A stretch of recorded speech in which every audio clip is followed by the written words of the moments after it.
بصوا يا جماعة، معانا هنا 3 تعابين أزرود أنواع غير سامة نهائيا. تعبان الأزرود يا جماعة غير سام نهائيا، لا يشكل أي خطر. التعابين دي طبعا احنا جايبينها من قلب بيوت، يعني موجودة عند ناس في البيت، فطبعا هو غير سام، ولكن صاحب البيت ما بيحبش ان يكون موجود عنده تعبان. الخوف من التعابين ده شيء فطري، فمفيش حد هيسمح ان في تعبان يفضل عنده في البيت حتى لو غير سام. فعشان كده احنا بنصطادهم من البيوت، وبعد كده بيتم اطلاق سراحهم في مكان تاني.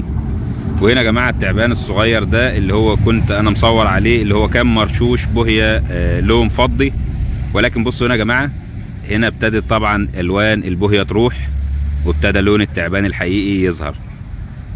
ده هنا كده يا جماعه 3 تعابين. هنطلق سراح اول واحد منهم ونشوفه وهو ماشي. يلا في حفظ الله. وادي التاني ورا منه برضو. بصوا هنا يا جماعه، ده التعبان اللي كان مدهون بوهيه اللي انا كنت قايل لكم عليه. دلوقتي رجع للونه الطبيعي تاني، رجع للونه الطبيعي، بس هو لسه مغيرش توب، هو كده رجع للونه الطبيعي العادي. برضه هنطلق سراحه. طبعا الانواع دي يا جماعه انواع غير سامه نهائيا. احنا بنطلق سراحها في اماكن بتكون بعيده عن البشر عشان محدش يتضرر منها. مش يتضرر منها كسم، لان هي طبعا انواع غير سامه، ولكن عشان محدش يخاف منها برضه. وفي نفس الوقت الانواع دي يا جماعه مفيده جدا جدا للبيئه.